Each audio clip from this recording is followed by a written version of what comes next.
नमस्कार, देश और दुनिया की अहम खबरों के खास कार्यक्रम देश विदेश में आपका स्वागत है। मैं हूं सुधांशु सारस्वत। कार्यक्रम की शुरुआत करेंगे रूस में चल रहे सबसे बड़े सैन्य अभ्यास की खबर से। रूस बड़े पैमाने पर करीब 3 लाख सैनिकों के साथ सैन्य अभ्यास कर रहा है और यह शीत युद्ध के बाद पहला मौका है जब इतना बड़ा सैन्य अभ्यास किया जा रहा है। पूर्वी साइबेरिया में किए जा रहे सैन्य अभ्यास को वोस्टोक 2018 का नाम दिया गया है। इसमें चीन के 3200 सैनिक भी शामिल हो रहे हैं। इतना ही नहीं, अभ्यास में चीन के कुछ बख्तरबंद वाहन और एयरक्राफ्ट भी हिस्सा बन रहे हैं।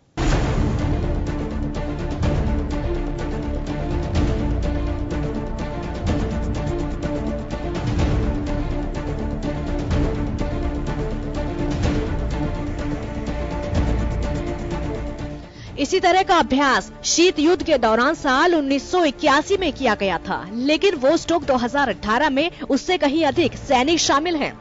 एक सप्ताह तक चलने वाला ये युद्धाभ्यास ऐसे वक्त में हो रहा है जब नेटो और रूस के बीच मतभेद अपने चरम पर हैं।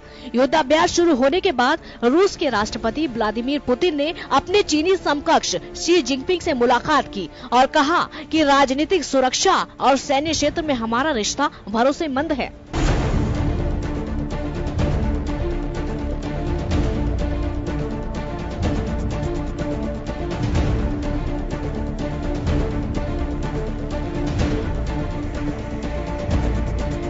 साल 2014 में क्रीमिया पर रूस के कब्जे के बाद नेटो से उसके रिश्ते खराब हुए हैं। नेटो 29 देशों का साझा सैन्य संगठन है और ये माना जाता है कि इनमें अमेरिका का वर्चस्व है।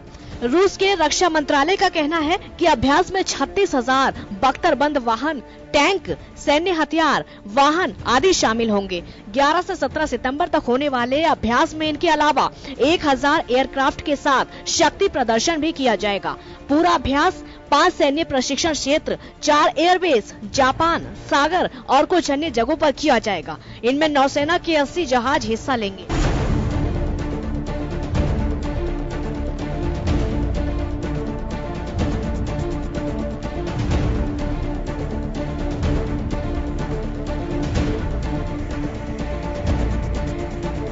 इस अभ्यास को लेकर चीन के रक्षा मंत्रालय का कहना है कि इससे दोनों देशों की भी सैन्य साझेदारी बढ़ेगी और इससे उनकी ताकत में इजाफा भी होगा। विपरीत परिस्थितियों में दोनों देश मिलकर खतरे को चुनौती दे सकते हैं। मंगोलिया ने इस युद्ध अभ्यास में शामिल होने से जुड़ी कोई अग्रिम जानकारी अभी तक नहीं दी है। जानकार मानते हैं कि रूस और चीन का इस तरह एक दूसरे के करीब आना अमेरिका के अंतर्राष्ट्रीय प्रभाव से निपटने का एक तरीका है, या यूँ कहें कि दोनों देश आंशिक रूप से ही सही मगर करीब आकर अमेरिका के प्रभाव का तोड़ खोजने की कोशिश कर रहे हैं।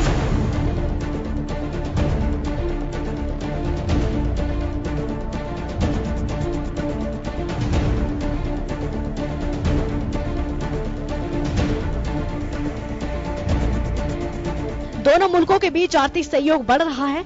चीन की सरकारी न्यूज एजेंसी शिनहुआ के मुताबिक चीन ने साल 2017 में ही अपने प्रत्यक्ष निवेश में 72% का इजाफा किया है।